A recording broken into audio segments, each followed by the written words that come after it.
In a world where most cars look the same, the PT Cruiser takes the risk of being not just different, but completely unique. It was destined to become a classic from the moment it was introduced in the United States in April of 2000, when waiting list of nearly a year led to some PTs changing hands for more than twice their original selling price. So how did such a one-of-a-kind vehicle come to be created in the first place? Well, in the mid-1990s, Chrysler introduced the Neon, which was a small sedan aimed at both international and domestic sales. Chrysler intended right from the start to build a tall vehicle on top of this new Neon platform. In the 1980s, when the first minivans were popular, Chrysler actually tried to make a smaller version of it and called it the Z-Body. However, every time it was tested in the market, it failed. Chrysler's Z-Body was a tall car that was based on this new Neon platform, and Bob Lutz, executive VP of Chrysler of the time, insisted on having a retro solution and a retro design for this car. The PT Cruiser wasn't just retro, but it also had some hot rod vibes to it, which was crucial. The sketch was transformed into clay in a record time of just 8 weeks, and when the model was shown to a select group of the public, 30% said that they loved it and only 8% disliked it. And by this point, the PT Cruiser had become a Chrysler because the Plymouth brand had been killed. In 1997, the public saw a Plymouth-badged Pronto concept car. It was a tall car with a modern design and not a retro design, apart from the Plymouth Prowler-style grille in the front end. While European journalists praised the vehicle, those in the United States were less enthusiastic about its design.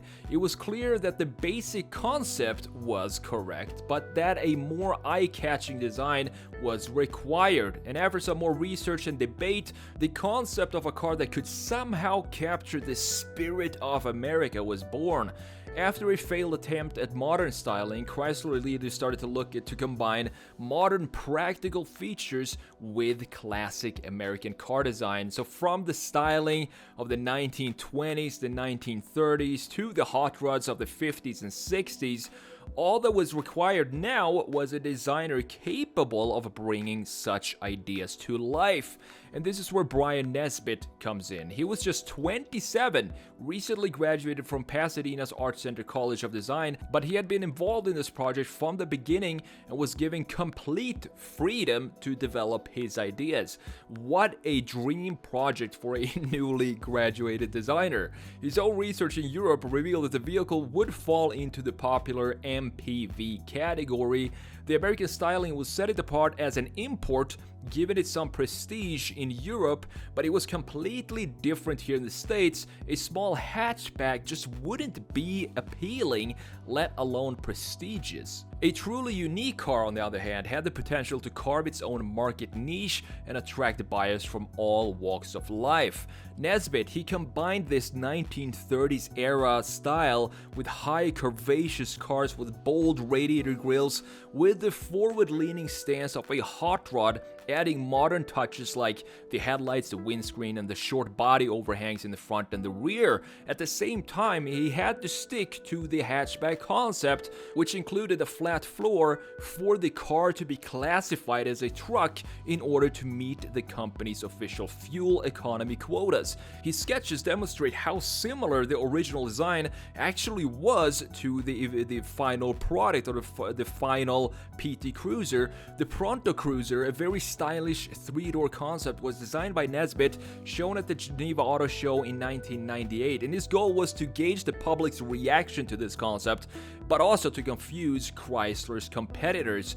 And it worked, and the PT Cruiser was introduced unexpectedly at the 1999 North American International Auto Show, and in 2001, the Personal Transportation Cruiser went on sale. Rival brands released their own retro cars over time because they felt like they needed to compete with this new type of styling, reducing the popularity of Chrysler's vehicle, and by 2010, production had stopped entirely. Some of the special edition versions of the PT Cruiser were the convertible models added to the lineup in 2005. However, these only lasted for 2 model years up until 2007.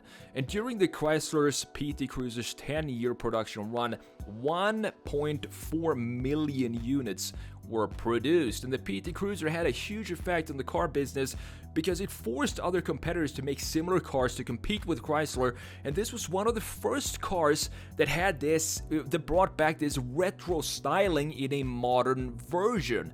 The hatchback unfortunately didn't last, but there is no denying its popularity and significance on the car design industry. Another similarly designed Chevy by Brian Nesbitt was the Chevy HHR, and this was inspired by the late 1940s, early 50s Chevy cars and trucks, specifically the 1947 Chevy Suburban and advanced design pickups with large square fender flares and a hemispherical grille. The successor to the PT Cruiser was the Dodge Caliber, and in my opinion, there's just no comparison between the two designs when it comes to expression of creativity and fun. The PT Cruiser truly was a unique car, while the Caliber feels way more serious and a little boring.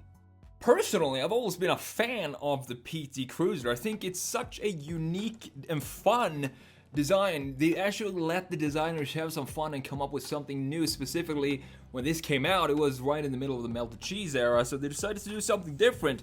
What I want to show you here is just how close the concept was to the production. If you just look at these two, it's very hard to see which one is actually the concept and which one is the production version, because even the concept up here, as you can see, has the production-friendly door handles and side mirrors, and everything looks like this is ready to go almost unchanged into the production version. They did change a little bit in, for example, the bumpers. They added a bumper right here, which I think kind of ruins the design a little bit. This looks like some sort of LED style with a light bar, which seems to be the trend of the decade. Just add that in here and we have a pretty cool looking design, and I think just up the build quality a little bit from the first PT Cruisers, and it will be a really cool car.